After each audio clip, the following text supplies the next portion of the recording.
Keledai naik menara.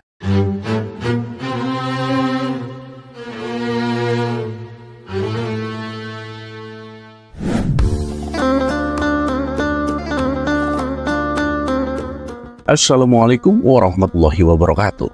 Semoga semua kebaikan terlimpah kepada kita semua. Amin ya rabbal alamin. Dikisahkan suatu hari Abu Nawas mendapatkan masalah. Keledainya sering hilang dari kandang. Ia lalu memutuskan melaporkan hal itu kepada Tuan Hakim.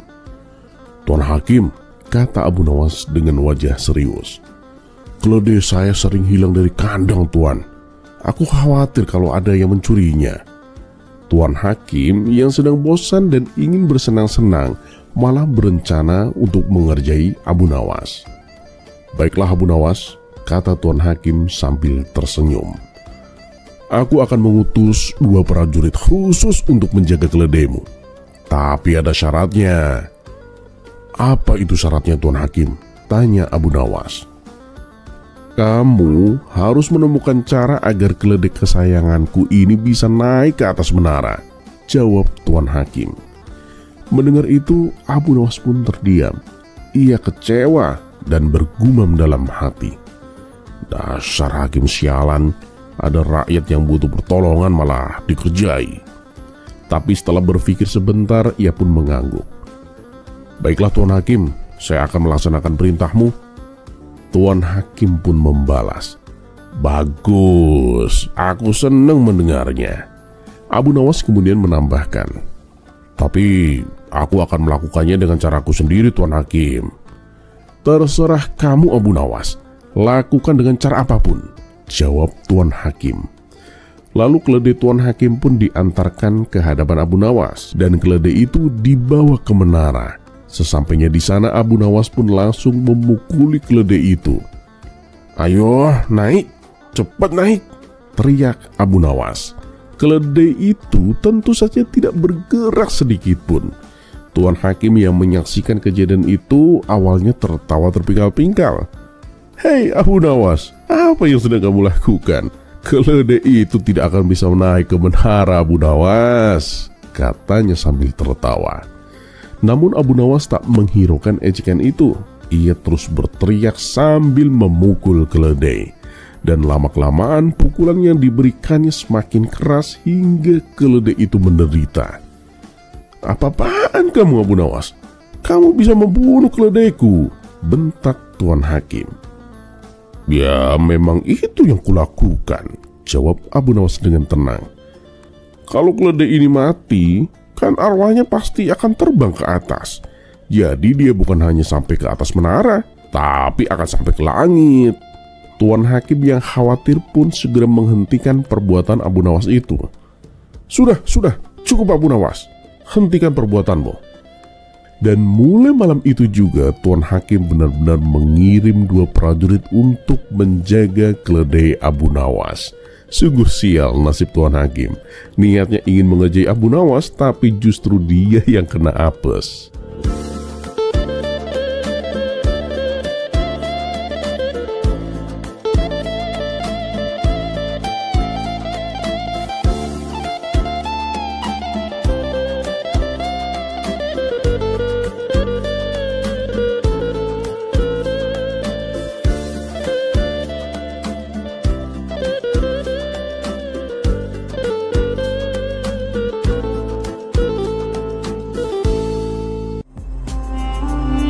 Kisah selanjutnya, keledai hilang.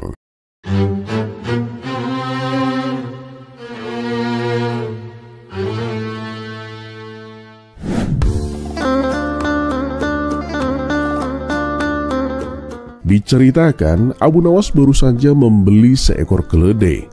Karena keledai barunya sangat penurut, Abu Nawas menjadi sangat sayang kepadanya. Pernah suatu ketika Abu Nawas terjatuh ke sungai. Karena ia tidak bisa berenang, ia hampir saja mati tenggelam. Untung saja keledai itu langsung terjun ke sungai dan menolong tuannya.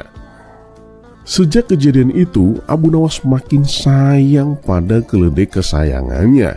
Di hadapan kawan-kawannya, ia selalu memuji dan membanggakan hewan itu. Namun kebahagiaan Abu Nawas tidak berlangsung lama. Pada suatu malam, keledai kesayangannya hilang dicuri maling. Mengetahui hal itu, Abu Nawas pun tak sanggup menahan kesedihannya. Ia duduk di depan pintu rumahnya, menangis terisak-isak. Beberapa kawannya yang kebetulan lewat pun segera menghampirinya. "Kamu kenapa, Abu Nawas? Apa yang kamu tangisi?" tanya mereka. "Keledaiku hilang, dicuri maling," jawab Abu Nawas sambil sesenggukan. Salah satu kawannya pun berkata, "Pasti kamu lupa mengunci kandangmu." Yang lain pun menimbali, "Waktu kejadian, masa kamu tidak mendengar suara mencurigakan?" Kawan ketiganya pun ikut menyalahkan. "Mungkin kamu tidak mengikat keledaimu dengan baik." Merasa dirinya terus disalahkan, Abu Nawas pun menjadi kesal. Cukup.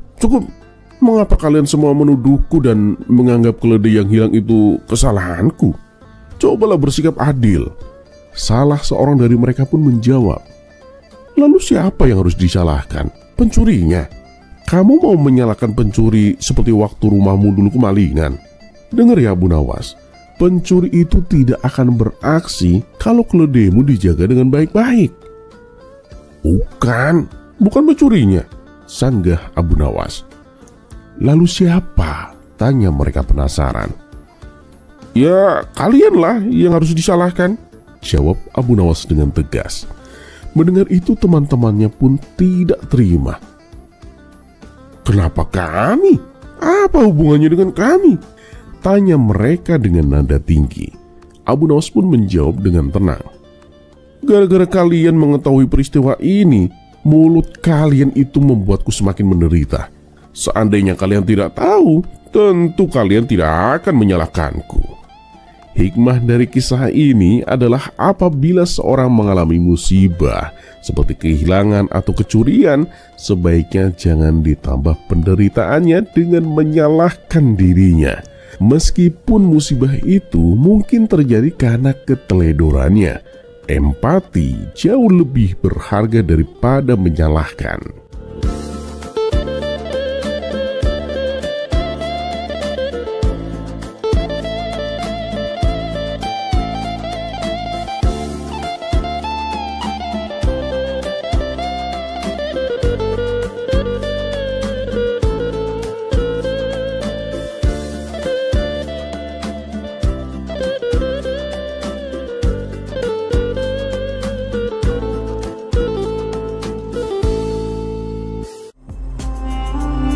Kisah selanjutnya.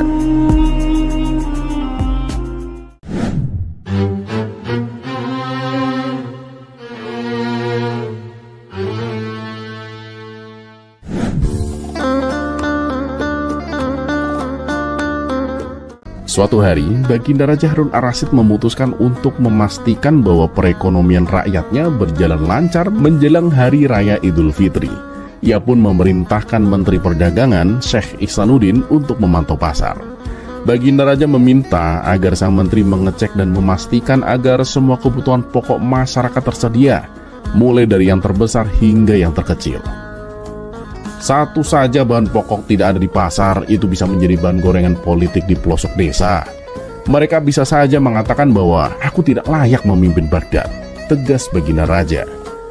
Pastikan gula tersedia di pasar, harga barang murah dan tidak ada kekurangan. Pokoknya cek semua kebutuhan pokok masyarakat kita, lanjutnya. Baik Paduka Yang Mulia, jawab sang menteri. Kemudian Baginda Raja menambahkan, satu lagi, sekarang menjelang lebaran, jangan cuma pasokan daging yang dikontrol, tapi juga kulit ketupat. Barang murah ini biasanya diremehkan, tetapi nanti orang bisa berkata, kulit ketupat yang murah saja tidak ada, apalagi daging. Mendengar perintah itu, Menteri Ihsanuddin segera memanggil staf ahli negara, yakni Abu Nawas, untuk membantunya mengecek pasar. Ia pun memerintahkan Abu Nawas untuk mengecek pasar dan mendata semua yang ada di sana, dengan keyakinan bahwa Abu Nawas tidak mungkin memberi laporan palsu. Abu Nawas, pastikan semua kebutuhan pokok rakyat tersedia dan tidak ada yang menimbun barang. kata Menteri Ihsanuddin. Abu Nawas pun pergi ke pasar dengan semangat. Ia melihat semua kebutuhan rakyat tersedia. Rakyat tampak gembira di bawah kepemimpinan Baginda Raja Harun Ar-Rasyid. Gula menumpuk, garam tersedia, gandum murah, dan daging apa saja pun ada. Pemerintahan Baginda Raja benar-benar mencerminkan kemakmuran. Abu Nawas juga mengecek kulit ketupat sesuai pesan sang menteri. Bener juga, pikirnya. Jika kulit ketupat saja tidak ada di pasar, bagaimana dengan kapulaga dan bawang bombay? Dengan wajah ceria, Abu Nawas pun kembali ke istana dan menghadap sang menteri untuk melaporkan hasil surveinya. Wahai Tuan Menteri, Baghdad tersenyum di bawah kepemimpinan Khalifah Harun Ar-Rasyid dan Menteri Ihsanuddin. Jelasnya, semua kebutuhan pokok tersedia, Tuan Menteri.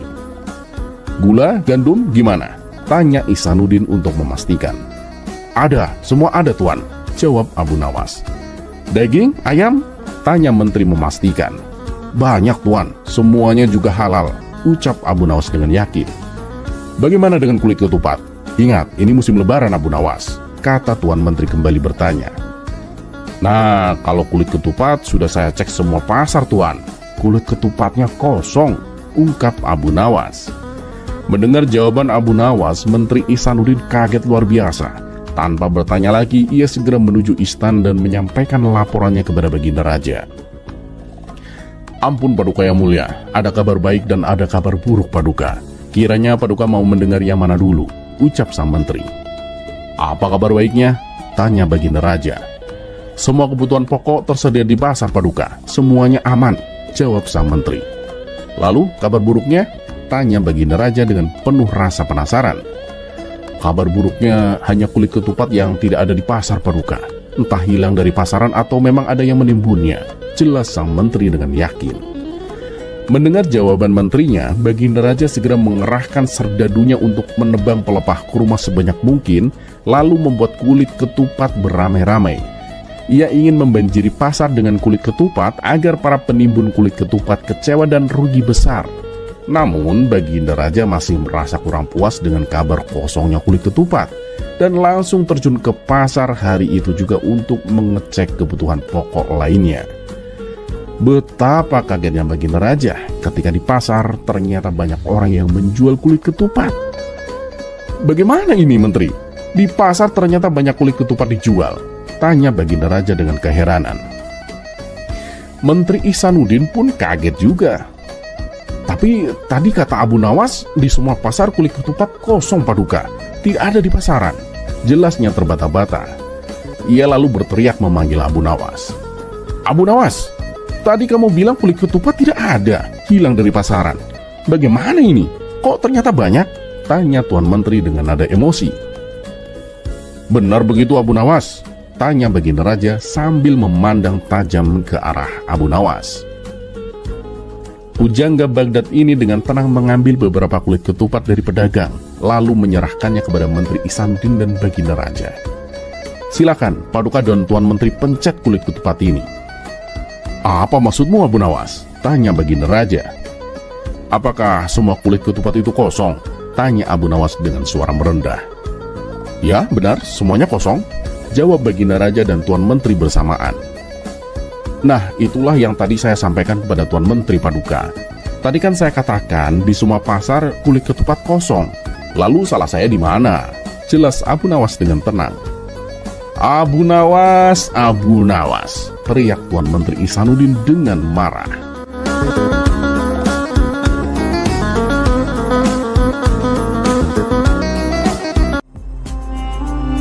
Kisah selanjutnya.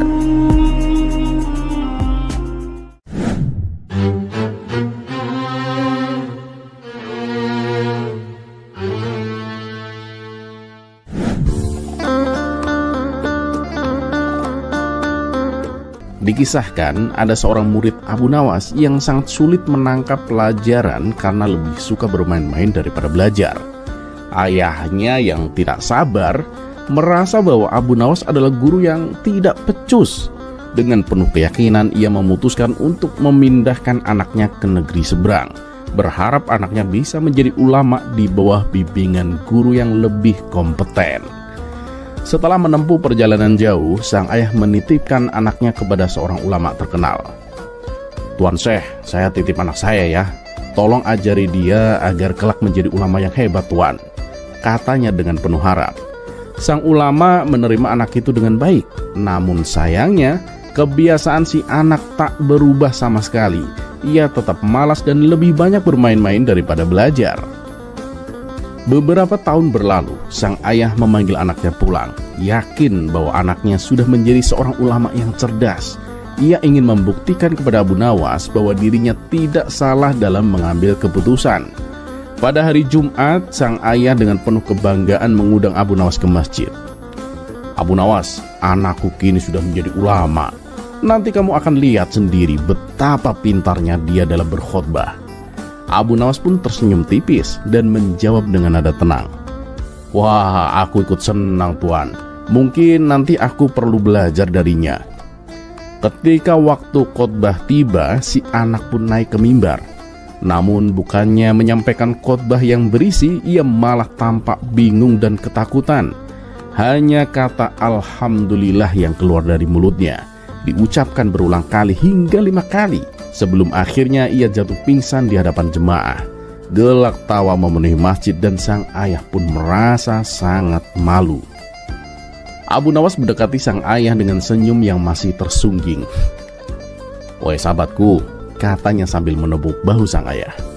"Aku kira dengan biaya yang begitu besar, anakmu setidaknya akan membawa pulang lebih dari sekedar Alhamdulillah 5 kali. Ya, tapi siapa tahu kan, mungkin di negeri seberang itulah standar ulama sekarang." Sang ayah tersentak mendengar ejekan halus itu. Wajahnya memerah dan ia mulai merasa sangat menyesal telah meremehkan Abu Nawas. "Abu Nawas," katanya pelan, Aku terlalu cepat menilai dan menyalahkanmu, Abu Nawas. Aku menyesal tidak mempercayaimu." Abu Nawas pun tertawa kecil, kemudian ia berkata, "Jangan khawatir sahabatku, aku pun dulu sama sepertimu, berpikir bahwa memindahkan anak ke tempat lain bisa mengubah segalanya. Namun kini kamu tahu, bukan gurunya yang kurang becus, tapi mungkin anakmu yang butuh lebih banyak bimbingan, dan kamu yang perlu lebih banyak bersabar." Sang ayah pun menunduk, merasa malu, namun juga berterima kasih. "Kamu benar Abu Nawas, aku menyesal telah meragukanmu. Sekarang aku mengerti bahwa ilmu dan kebijaksanaan tidak bisa dibeli dengan uang." Abu Nawas pun menepuk bahu sang ayah sekali lagi, kali ini dengan lebih hangat. "Yang penting kamu telah belajar dari kesalahanmu. Dan ingatlah sahabatku, kadang pelajaran terbaik itu datang dari kebodohan kita sendiri."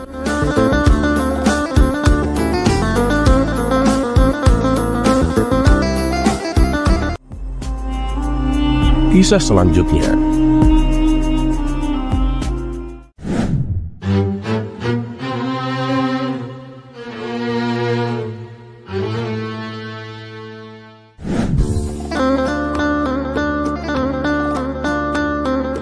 Abu Nawas, seorang sufi yang penuh dengan akal intrik kecerdikannya, sampai-sampai tak ada satupun masalah yang tak bisa ia atasi. Setiap orang yang mempunyai masalah pasti akan datang kepadanya, termasuk baginda raja sendiri yang memang kesehariannya dikelilingi dengan permasalahan rakyat. Karena hal itu sudah Abu Nawas jalani cukup lama, ia pun merasa bosan dengan kehidupannya yang bisa dianggap tenang itu. Ia pun mulai berpikir untuk mencari dan mencoba hal-hal yang baru. "Mengapa aku tak mencoba menjadi pendekar sakti saja, seperti yang ada dalam cerita-cerita?" Dengan semangat membara, Abu Nawas memutuskan untuk berlatih ilmu bela diri. Namun, alih-alih mencari guru sakti atau pergi ke gunung untuk belajar ilmu kanuragan, Abu Nawas memilih untuk melatih dirinya sendiri dengan cara yang kocak dan tak biasa. Pertama-tama, Abu Nawas menciptakan jurus yang ia sebut sebagai jurus angin sepoi-sepoi. Ia berdiri di bawah pohon, melambai-lambaikan tangannya ke udara seolah-olah sedang mengendalikan angin. Sambil tersenyum lebar, ia berteriak kepada orang-orang yang lewat, "Lihatlah, aku bisa mengendalikan angin." Tentu saja, orang-orang yang melihatnya hanya bisa tertawa terbahak-bahak melihat tingkah laku Abu Nawas yang aneh ini. Tidak berhenti sampai di situ, Abu Nawas pun menciptakan jurus baru yang ia sebut dengan jurus tidur mendadak. Ketika lawannya datang menyerang, Abu Nawas tiba-tiba terbaring di tanah dan pura-pura tidur. Jika aku tidur, musuh tidak akan bisa menyerangku, pikirnya dengan penuh percaya diri. Dan anehnya, lawannya pun benar-benar kebingungan melihat Abu Nawas yang tiba-tiba tidur dan akhirnya meninggalkannya sendirian. Kabar tentang Abu Nawas yang sakti tiada tanding ini dengan cepat menyebar ke seluruh pelosok negeri. Baginda Raja yang mendengar cerita-cerita tentang kesaktian Abu Nawas pun penasaran dan memutuskan untuk mengundangnya ke istana. Abu Nawas, aku dengar kamu sekarang menjadi pendekar dan banyak jurus sakti yang kamu kuasai. Sekarang tunjukkan kesaktianmu itu, Abu Nawas, perintah Baginda Raja dengan penuh antusias. Dengan percaya diri, Abu Nawas berdiri tegak dan berkata, "Siap, Paduka. Paduka, saksikanlah jurus terhebatku, jurus kabur kilat." Sebelum Baginda Raja sempat berkata apa-apa, Abu Nawas langsung berlari kencang keluar istana, meninggalkan semua orang di sana dalam kebingungan. Baginda Raja yang melihat kelakuan Abu Nawas tidak bisa menahan tawa. "Abu Nawas, kamu memang sakti, tapi bukan karena jurus-jurusmu. Kamu sakti karena kecerdikan dan kelucuanmu," ujar Baginda Raja sambil terbahak-bahak. Dan sejak itu, Abu Nawas dikenal bukan hanya sebagai orang yang cerdik, tapi juga sebagai pendekar sakti tiada tanding dalam hal membuat orang tertawa. Dan dengan cara itulah, Abu Nawas tetap menjadi legenda di antara rakyatnya. Tidak hanya karena kebijaksanaannya, tetapi juga karena kemampuannya untuk membawa kegembiraan dimanapun ia berada.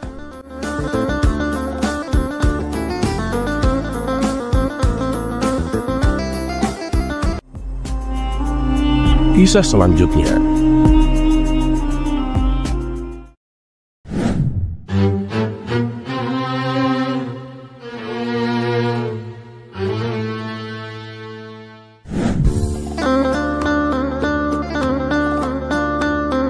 Suatu hari di kerajaan Baghdad terjadi perdebatan hangat di antara para ulama dan cendekiawan.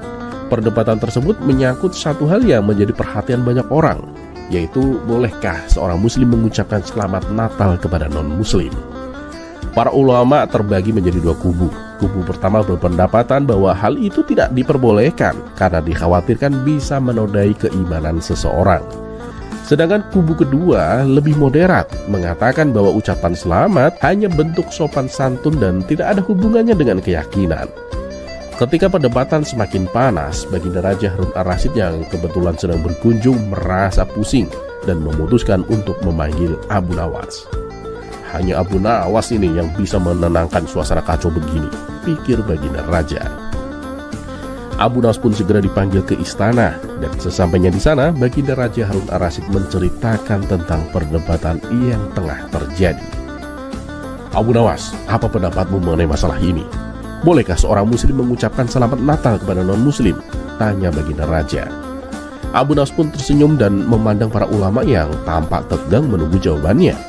Dengan penuh kepercayaan diri, Abu Nawas pun berkata, "Wahai Paduka dan para ulama yang mulia, saya ada jalan keluar untuk masalah seperti ini. Tapi sebelumnya izinkan saya menceritakan sebuah kisah yang sederhana, Paduka." Semua yang hadir pun terdiam mendengarkan. Abu Nawas pun memulai ceritanya. Jadi, pada suatu hari ada seorang tukang roti yang selalu memberikan roti kepada tetangganya yang kebetulan beragama lain. Setiap pagi, sang tetangga mengucapkan selamat pagi dan terima kasih kepada tukang roti tersebut. Namun tukang roti itu tak pernah merasa bahwa dengan mengucapkan selamat pagi atau terima kasih, tetangganya itu ingin mengubah keyakinannya. Dan juga sebaliknya, tukang roti pun selalu membalas dengan senyuman dan mengucapkan selamat pagi pula sebagai tanda sopan santun. Apakah tukang roti itu menjadi murtad karena hal itu? Tentu tidak. Mereka hidup rukun, saling menghormati dan tidak saling mencampuri urusan keyakinan satu sama lain. Para ulama pun mulai merenung, sementara Abu Nawas melanjutkannya dengan lebih serius. Nah, begitu pula mengucapkan selamat Natal jika hanya sekedar tanda hormat dan sopan santun tidaklah lebih dari itu. Tentu saja niat yang menentukan segalanya. Jika niat kita tetap menjaga iman kita, maka tidak ada yang perlu ditakuti. Sebagaimana tukang roti yang tetap menjadi seorang muslim meskipun ia ramah terhadap tetangganya. Baginda Raja Harun Ar-Rasyid pun tersenyum puas mendengar penjelasan Abu Nawas. Dan para ulama mulai menyadari bahwa perdebatan mereka lebih banyak dipenuhi ketakutan daripada logika. Mereka pun sepakat bahwa yang paling penting adalah niat dari seseorang. Dan Abu Nawas sekali lagi berhasil menyelesaikan perdebatan dengan kebijaksanaannya yang sederhana namun mendalam.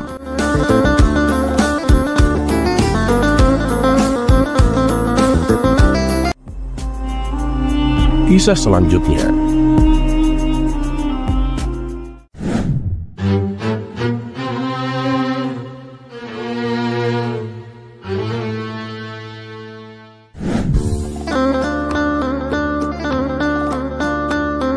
Pada suatu hari, ada seorang ilmuwan astronomi yang sangat pintar dan jenius bernama Tuan Yahya. Karena kejeniusannya, ia sering diundang ke kerajaan-kerajaan untuk memberikan pidato dan seminar.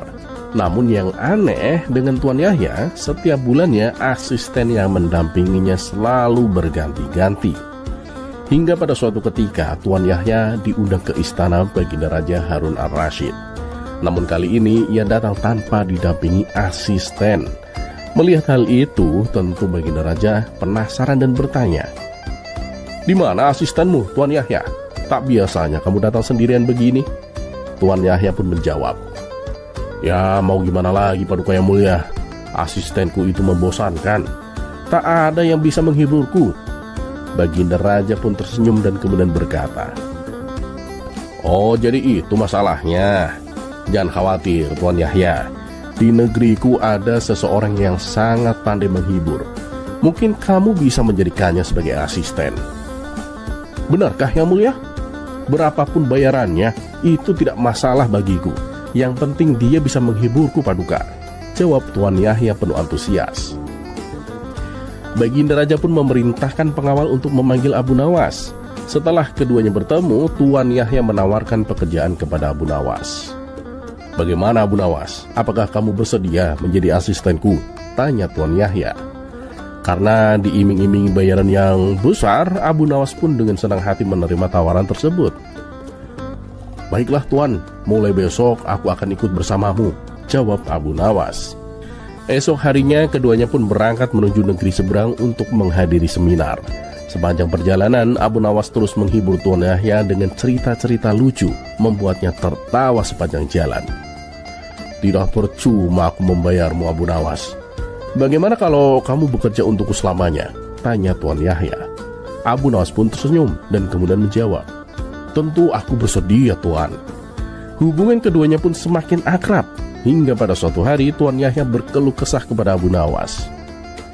"Sebenarnya aku mulai bosan dengan semua seminar ini Abu Nawas." "Kenapa Tuan?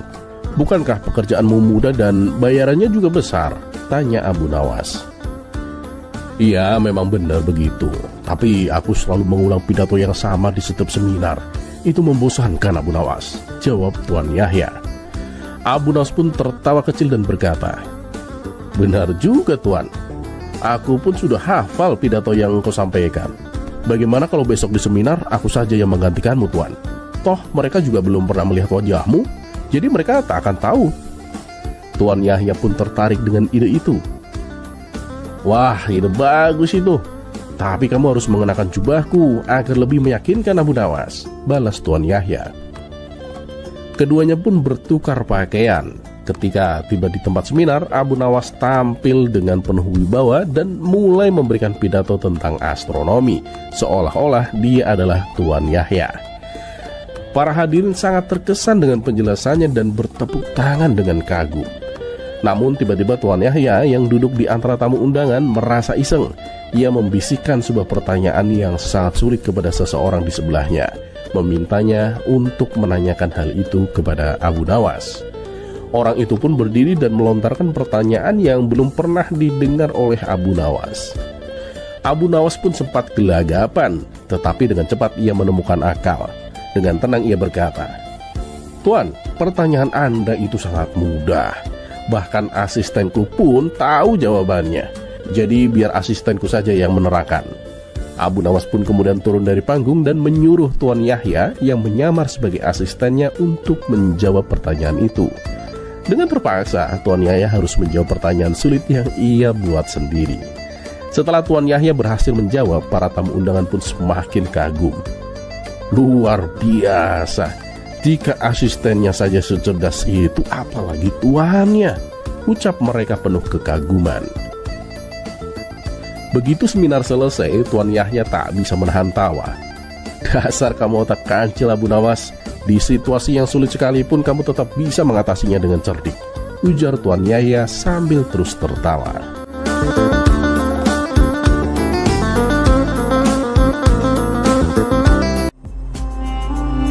Kisah selanjutnya.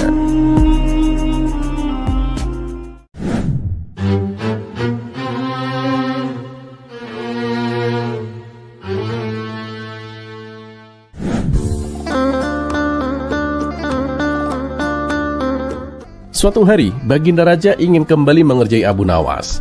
Setelah berdiskusi dengan para menteri, Baginda Raja merencanakan jebakan yang lebih rumit dan matang daripada biasanya. Kali ini kamu tidak akan bisa lolos, Abu Nawas, gumam Baginda Raja dalam hati. Baginda Raja pun mengutus beberapa pengawal untuk memanggil Abu Nawas ke istana. Namun Abu Nawas sedang tidak dalam suasana hati yang baik dan ia pun menolak. Bilang saja sama rajamu, aku tidak mau datang, jawabnya dengan santai. Pengawal pun dengan tegas berkata, Tuan Abu, Anda tidak boleh menolak perintah Baginda Raja. Kalau Tuan bersikeras, kami akan membawa Tuan secara paksa.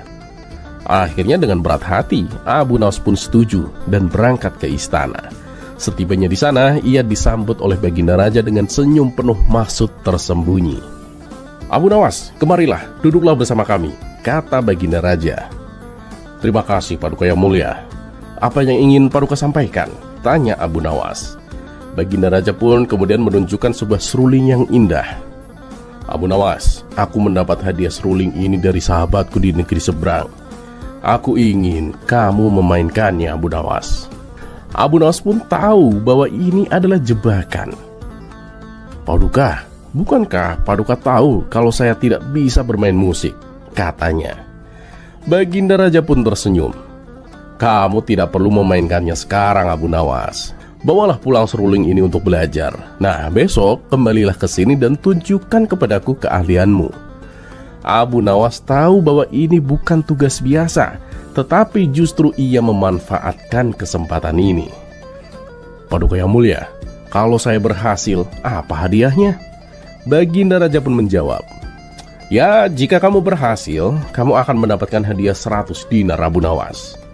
Abu Nawas pun menawar, tapi maaf Paduka, belajar memainkan seruling dalam sehari itu bukan perkara mudah. Saya ingin hadiahnya 2 kali lipat lah Paduka. Baginda Raja pun tersenyum licik dan menyetujui. Baik, tapi permainanmu harus membuatku terkesan, Abu Nawas. Dan esok harinya Abu Nawas pun kembali ke istana. Namun di sana ia juga melihat 3 pemain seruling profesional yang juga diundang. Siapa mereka Paduka? Tanya Abu Nawas dengan curiga. Baginda Raja pun kemudian menjawab, mereka adalah pemain seruling handal. Aku ingin melihat bagaimana kamu kalau dibandingkan dengan mereka. Orang pertama pun maju dan memainkan serulingnya dengan indah. Begitu pula dengan pemain yang kedua dan ketiga. Baginda Raja terlihat terkesan, bahkan terlena oleh alunan musik mereka. Dan kini giliran Abu Nawas. Aduh, sial ini, pikir Abu Nawas. Aku nggak mungkin bisa mengalahkan mereka. Ia pun berdiri di depan, seruling di tangan, tapi tidak ada nada yang keluar. Ia diam beberapa saat. Hei Abu Nawas, kenapa kamu malah bengong? Mainkan serulingnya, perintah Baginda Raja. Abu Nawas pun menjawab, tenang Paduka, saya sedang berkonsentrasi Paduka. Tiba-tiba ide cerdik muncul di benaknya. Tanpa menunggu lama, Abu Nawas mulai memainkan serulingnya. Namun suara yang keluar benar-benar kacau dan tidak berirama. Para hadirin tertawa terbahak-bahak melihat betapa buruknya permainan seruling Abu Nawas. Baginda Raja pun berseru, Abu Nawas, kamu gagal. Tidak ada keindahan dalam permainanmu. Sebagai hukuman, kamu harus memandikan kuda-kuda istana selama 1 bulan. Namun Abu Nawas tidak kehilangan akal. Paduka yang mulia, bukankah Paduka melihat sendiri? Seruling ini tidak mampu mengeluarkan suara yang indah. Itu karena ia terpesona dengan kewibawaan Paduka, puji Abu Nawas dengan penuh akal. Baginda Raja pun mendengus. Itu hanya alasanmu saja, Abu Nawas. Tidak, Paduka, saya bersungguh-sungguh. Seruling ini berkecil hati ketika melihat kebesaran Paduka dan tidak mampu mengeluarkan suara yang indah. Baginda Raja pun tertawa kecil. Lalu kenapa para pemain seruling ini bisa memainkannya dengan baik, sementara kamu tidak? Abu Nawas pun kemudian menjawab, karena mereka tidak melihat Paduka dengan rasa kagum seperti saya. Bagi mereka, Paduka hanyalah seorang raja, bukan sosok yang menginspirasi kebesaran. Sedangkan saya terlalu menghormati Paduka, sehingga seruling ini pun tidak berani mengeluarkan suara yang indah. Mendengar jawaban cerdik dari Abu Nawas, Baginda Raja tak bisa berkata apa-apa. Ia sadar, betapapun konyolnya Abu Nawas, ia tetap menghormatinya dengan tulus. Akhirnya Baginda Raja mengakui kecerdikan Abu Nawas dan memberinya hadiah 200 dinar, seperti yang telah ia janjikan.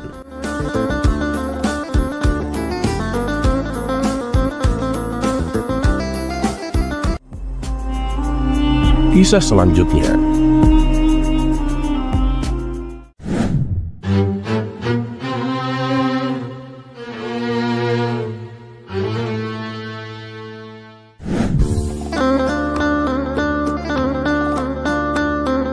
Di sebuah kampung di kota Baghdad, setiap tahunnya warga menyelenggarakan acara Maulud Nabi dengan meriah. Semua orang berkumpul membawa berbagai hidangan lezat. Namun yang paling dinanti oleh semua orang adalah momen ketika jajanan dibagikan. Siapa yang tidak suka jajan? Apalagi jika gratis. Abu Nawas yang terkenal dengan kecerdikannya tak mau ketinggalan. Seperti biasa, ia datang dengan perut kosong dan niat besar untuk mendapatkan jajanan sebanyak-banyaknya. Namun Abu Nawas tahu bahwa mendapatkan jajanan di tengah kerumunan besar bukanlah hal yang mudah. Semua orang pasti akan berebut ketika jajanan itu mulai dibagikan. Saat acara selesai dan momen pembagian jajanan dimulai, panitia mulai membagikannya. Tanpa pikir panjang, semua orang langsung berdesakan berebut jajanan dengan antusias. Namun Abu Nawas punya rencana lain. Ia tidak ikut berebut dengan yang lain, melainkan mempunyai ide yang sangat cerdik. Dengan tenang, Abu Nawas berdiri di tengah kerumunan dan berteriak dengan keras. Awas, awas, ada ular di sini, ada ular. Mendengar teriakan itu, orang-orang yang semula sibuk berebut jajanan langsung panik. Mereka berlarian menjauh, ketakutan akan adanya ular yang tak terlihat. Dalam sekejap, tempat itu menjadi kosong. Abu Nawas pun tersenyum puas. Dengan santai ia mulai mengambil jajanan yang tersisa tanpa perlu berebut. Namun sebelum sempat menikmati hasil kerjanya, seorang bocah kecil yang polos menghampirinya dan bertanya, Paman, di mana ularnya? Abu Nawas pun terdiam sejenak, berpikir bagaimana cara menjawabnya. Akhirnya dengan senyum penuh tipu muslihat, ia berkata, ular itu hanya muncul kalau jajanannya tidak dibagi-bagi. Jadi kalau kamu tidak ingin melihat ular, lebih baik kita bagi jajanannya sekarang. Bocah itu pun mengangguk setuju. Abu Nawas pun terpaksa berbagi jajanan dengan si bocah kecil.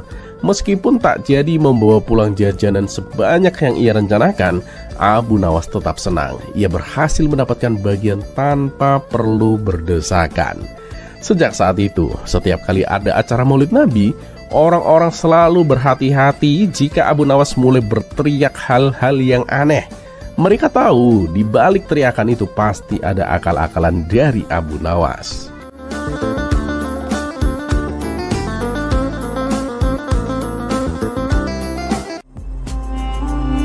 Kisah selanjutnya.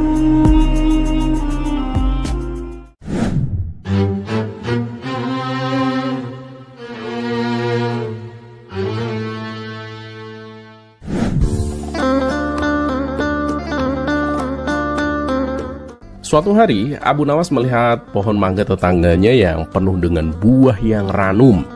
Tetangganya ini terkenal sangat pelit dan tidak pernah mau membagikan hasil panennya. Merasa kasihan pada tetangga yang lain, Abu Nawas merencanakan siasat untuk membuat tetangganya itu berbagi. Abu Nawas datang ke rumah tetangganya dengan wajah yang serius. Wahai tetanggaku, aku harus memberitahumu sesuatu yang sangat penting. Tetangganya pun memandangnya dengan curiga.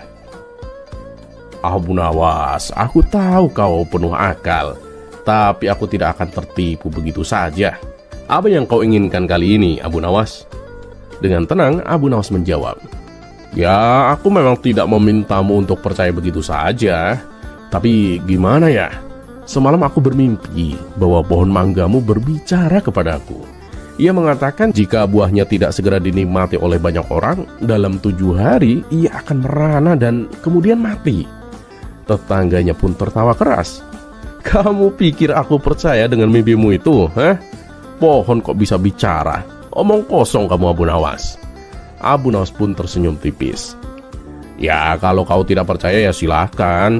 Kita lihat aja nanti buktinya. Jika pohonmu mulai layu dalam 7 hari, maka kamu akan tahu kebenaran perkataanku ini. Dan kalau memang tidak ada apa-apa, aku akan bekerja di kebunmu selama seminggu sebagai permintaan maaf dariku. Merasa tidak ada ruginya, tetangganya pun setuju. Baiklah kalau begitu, Abu Nawas. Kita lihat saja siapa nanti yang akan menyesal. Dan keesokan harinya, Abu Nawas diam-diam menyiram akar pohon mangga itu dengan air garam, sehingga pohon itu tampak layu tanpa benar-benar rusak. 3 hari berlalu dan daun-daun pohon mangga itu mulai menguning. Buah-buahnya juga tampak layu. Tetangganya mulai panik. Pada hari kelima, tetangganya memanggil Abu Nawas dengan wajah yang cemas. Apa yang kamu katakan kemarin ternyata benar, Abu Nawas. Pohon manggaku terlihat akan mati. Ya sudah, cepat, petiklah buahnya dan bagikan kepada siapapun sebelum semuanya terlambat, Abu Nawas. Abu Nawas dengan senyum puas memetik mangga-mangga tersebut dan membagikannya kepada para tetangga. Setelah pohonnya dipetik, Abu Nawas berhenti menyiram dengan air garam dan pohon itu perlahan kembali segar. Beberapa hari kemudian, tetangganya mulai menyadari bahwa pohonnya tidak benar-benar dalam bahaya dan curiga bahwa Abu Nawas telah memainkan siasat. Ia pun mendatangi Abu Nawas dengan wajah yang kesal. Abu Nawas, aku rasa kamu telah mempermainkanku. Pohonku kembali segar setelah kamu membagikan mangganya. Apakah ini semua hanya tipu muslihatmu? Abu Nawas pun tersenyum dan kemudian berkata, wahai tetanggaku, aku hanya menunjukkan kepadamu bahwa berbagi tidak akan membuatmu kehilangan apapun. Bahkan setelah engkau membagikan manggamu, pohonmu itu tetap segar, bukan? Dan kamu sekarang jadi dikenal sebagai orang yang baik hati. Lihatlah, kau tidak rugi apa-apa, bukan? Tetangganya pun termenung sejenak dan akhirnya tersenyum malu. Ya, kamu benar, Abu Nawas. Mungkin selama ini aku memang terlalu pelit. Terima kasih telah menyadarkanku dengan caramu yang licik itu, Abu Nawas. Dan sejak saat itu, tetangganya pun mulai berubah menjadi lebih suka berbagi. Dan Abu Nawas kembali diakui sebagai orang yang cerdik dan bijaksana.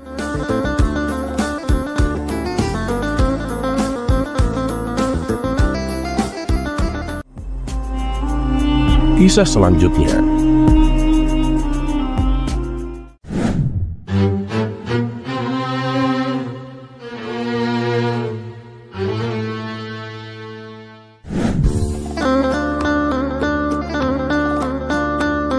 Suatu hari, Baginda Raja Harun Ar-Rasyid memanggil Abu Nawas ke istana. Baginda Raja merasa penasaran tentang sebuah pertanyaan yang cukup aneh. Baginda Raja bertanya, Abu Nawas, aku ingin tahu, mengapa setiap bayi yang baru lahir selalu menangis?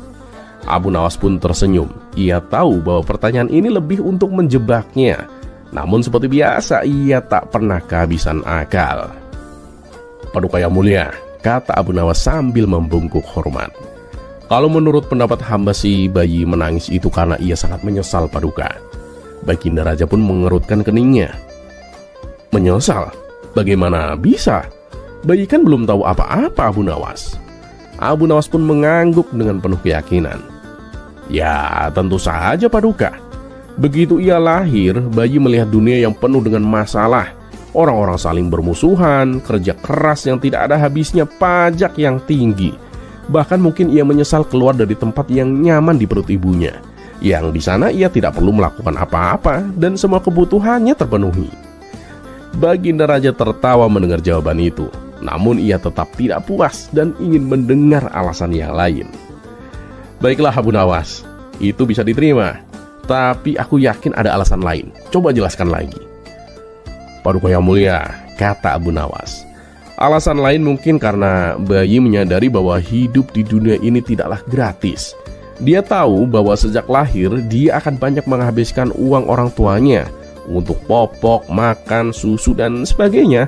Jadi mungkin saja itu adalah caranya untuk meminta maaf kepada orang tuanya. Baginda Raja pun tertawa terbahak-bahak mendengar penjelasan Abu Nawas yang kocak itu. Kamu benar-benar pintar membuat yang serius menjadi lucu, Abu Nawas. Aku puas dengan jawabanmu kali ini.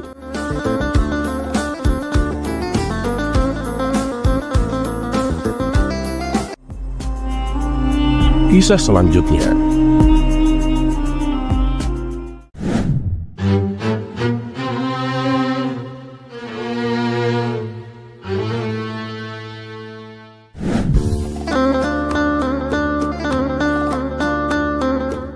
Suatu hari, di kota Abu Nawas tinggal, ada seorang rentenir yang sangat terkenal.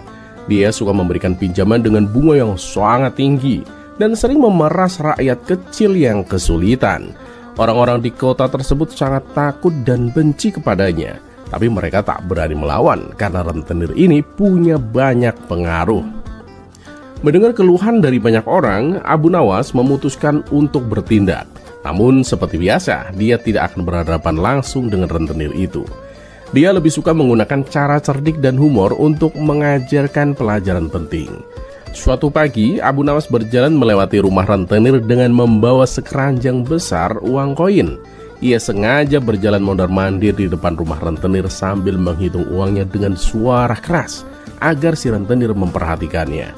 Dan benar saja, rentenir yang curiga segera keluar dan kemudian bertanya, "Wahai Abu Nawas, dari mana kau mendapatkan uang sebanyak itu?" Abu Nawas pun dengan santai menjawab, "Oh ini, aku sedang menjalankan usaha baru." Rentenir itu pun penasaran. "Usaha baru? Usaha apa kamu?" Abu Nawas pun menatap rentenir dengan mata penuh keisengan. "Aku sekarang menjadi penjual bayangan, Tuan." Rentenir itu pun terkejut dan tak mengerti maksud dari Abu Nawas. "Menjual bayangan? Apa maksudmu?" Abu Nawas pun tersenyum dengan penuh misteri. "Ya, aku menawarkan bayangan untuk disewakan kepada orang-orang yang membutuhkan tempat berlindung dari panas matahari. Bayangan pohon, bayangan rumah, bahkan bayangan diriku sendiri jika perlu." Rentenir itu pun tertawa keras, merasa Abu Nawas sedang membual. "Kamu benar-benar aneh, Abu Nawas. Siapa yang mau menyewa bayangan? Gak masuk akal kamu." Abu Nawas pun langsung menyahut dengan cepat. "Tapi ada loh Tuan yang lebih aneh dan lebih gak masuk akal lagi. Yaitu ada orang yang memberikan pinjaman dengan bunga tinggi kepada orang miskin, padahal dia tahu mereka tidak akan pernah bisa membayarnya. Nah, kalau bayangan, setidaknya bayangan bisa melindungi dari panas, sementara bunga yang orang itu minta justru membakar hidup mereka." Rentenir itu terdiam sejenak, mulutnya terbuka tapi tak ada kata yang keluar. Abu Nawas pun melanjutkan dengan suara yang lebih serius. "Tuan, apakah kamu tidak sadar bahwa tindakanmu seperti menjual bayangan? Kamu memberikan sesuatu yang tak nyata, harapan palsu, lalu mengambil keuntungan besar dari penderitaan orang lain. Kamu membuat mereka jatuh lebih dalam ke dalam kesulitan hanya demi keuntunganmu sendiri, Tuan." Rentenir itu pun mulai merasa tak nyaman, tapi Abu Nawas belum selesai. "Bayangan yang kubicarakan hanyalah lelucon, tapi bayangan yang kau ciptakan adalah bayangan gelap bagi orang-orang di kota ini. Setiap hari kau meminjamkan uang dengan janji palsu, lalu kau menarik bunga yang mencekik mereka, yang pada akhirnya mereka tidak mendapatkan apapun kecuali lebih banyak hutang dan kesengsaraan." Orang-orang yang mendengar percakapan itu pun mulai berkumpul, menyaksikan dengan penuh perhatian. Rentenir itu pun merasa malu di hadapan orang banyak, tapi dia tak tahu bagaimana membalas kata-kata Abu Nawas yang tajam namun mengena. Akhirnya dengan suara rendah rentenir itu berkata, "Abu Nawas, aku tidak pernah berpikir seperti itu." "Ya, kamu memang benar Abu Nawas. Aku telah membuat hidup orang lain lebih sulit. Aku akan berhenti melakukan hal itu, Abu Nawas." Abu Nawas pun tersenyum dan berkata, "Ingatlah Tuan, uang adalah alat untuk membantu, bukan untuk menjerat.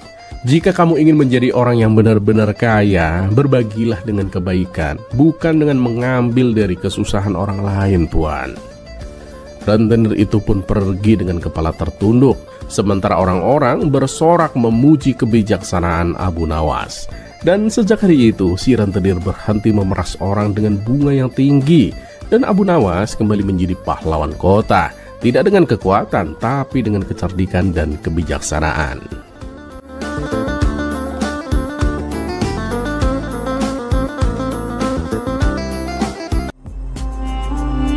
Kisah selanjutnya.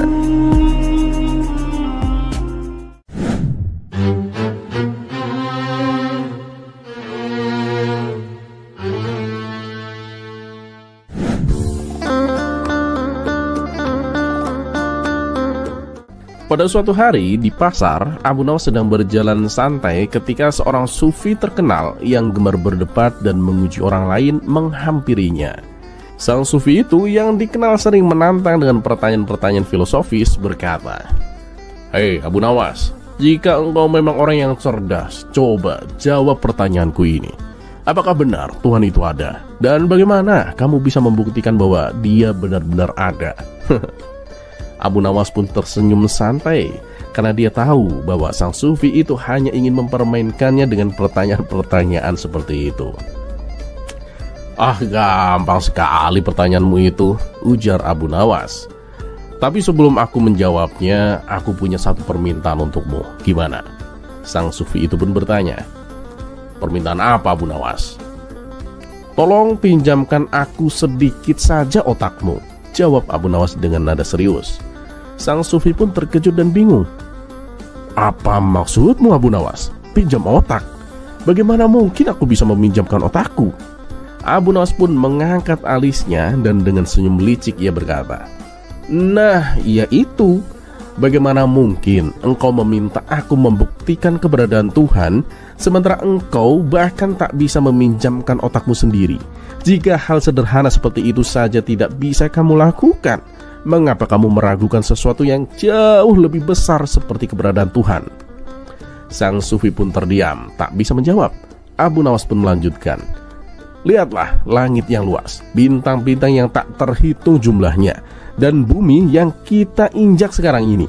Tidakkah cukup semua itu menjadi bukti nyata keberadaan Tuhan? Bahkan nafasmu sekarang, bukankah itu juga bukti yang tak terbantahkan?" Sang sufi pun mencoba mempertahankan logikanya yang kaku, tapi Abu Nawas dengan tenang menambahkan, "Dan jika kamu masih belum percaya, pergilah ke laut dan cobalah hitung jumlah air yang ada di sana. Jika kamu berhasil, mungkin saat itu aku akan percaya bahwa Tuhan tidak ada."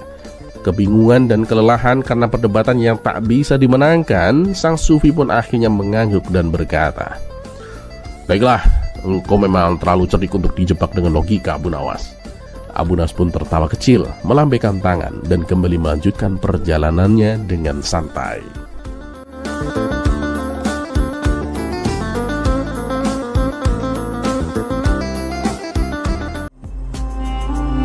Kisah selanjutnya.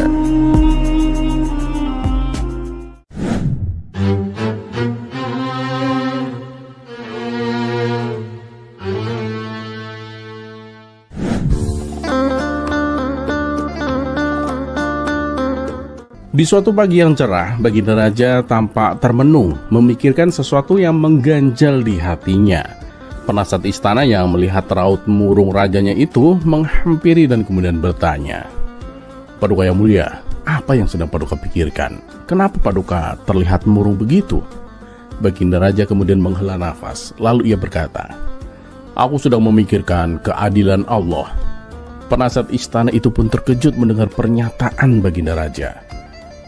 "Memangnya apa yang Paduka pikirkan tentang keadilan Allah?" tanyanya.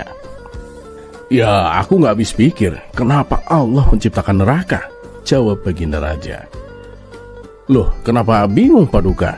Bukankah Paduka tahu sendiri neraka diciptakan untuk menghukum orang-orang yang berdosa, Paduka?" jawab penasihat istana. "Iya, itu aku tahu," lanjut Baginda Raja. "Tapi bukankah Allah sendiri yang menciptakan manusia, memberi mereka kenikmatan dan rezeki, merawat mereka? Lalu mengapa ada yang harus dimasukkan ke dalam neraka? Ibarat seorang pematung yang menciptakan berbagai patung, kenapa ada beberapa yang ia hancurkan setelah patung itu jadi? Itu kan kehendak Allah, Paduka yang mulia. Allah berhak atas apa saja yang Allah perbuat. Kita sebagai manusia tidak berhak menilai apakah itu salah ataupun benar, Paduka, sahut penasihat istana. Jawaban itu sama sekali tidak memuaskan Baginda Raja. Karena rasa penasaran yang begitu besar, ia memutuskan untuk mengundang seluruh ulama di kota Baghdad. Namun ketika pertanyaan yang sama diajukan kepada mereka, tak satu pun jawaban yang memuaskan Baginda Raja. Di saat kebingungan itu, datanglah Abu Nawas ke istana. Pada saat itu, Abu Nawas hendak menyampaikan keluhan warga tentang kenaikan pajak yang sangat memberatkan. "Hai Abu Nawas," kata Baginda Raja, "aku akan menurunkan pajak untuk rakyat, tapi ada syaratnya. Kamu harus memberikan jawaban yang memuaskan atas pertanyaanku ini. Bagaimana?" "Baik, Paduka yang mulia. Apa pertanyaan Paduka?" jawab Abu Nawas. "Aku masih bingung, kenapa Allah menciptakan neraka? Kalau jawabanmu untuk menghukum manusia yang berdosa, kenapa pula Allah menciptakan manusia berdosa? Bukankah manusia adalah makhluk sempurna ciptaan Allah? Lalu setelah diberi rizki dan kenikmatan, mengapa sebagian akhirnya dimasukkan ke neraka?" Abu Nawas pun terdiam sejenak. Tak lama kemudian ia tersenyum dan berkata, "Wahai Paduka, untuk menjawab pertanyaan ini, Paduka harus bersedia dulu menjadi seorang petani." Baginda Raja pun sedikit terkejut, tapi ia setuju. "Baik, aku siap menjadi petani, Abu Nawas.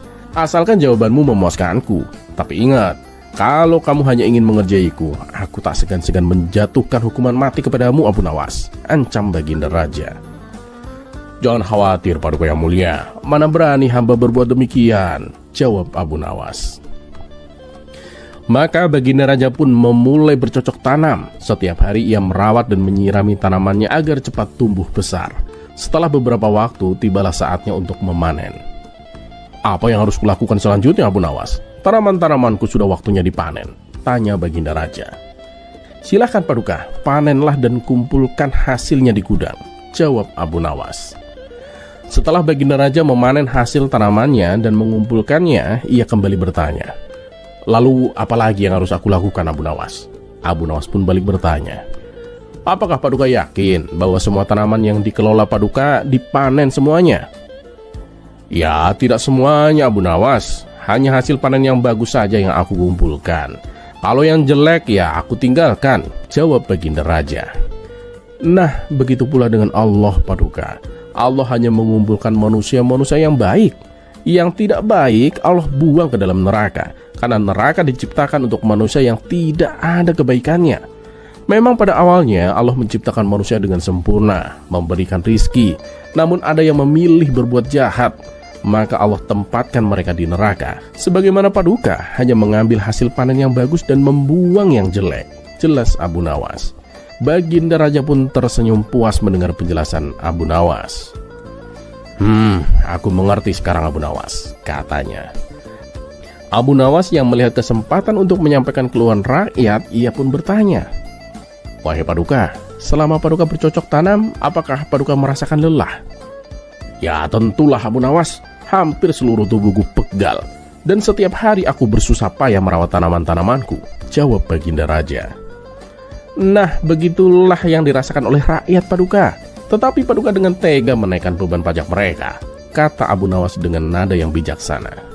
Baginda Raja pun termenung sejenak, lalu ia berkata, "Baiklah, mulai sekarang pajak tidak akan aku naikkan, Abu Nawas."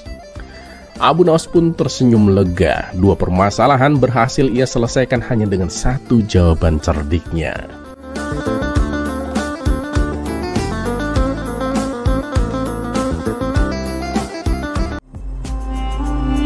Kisah selanjutnya.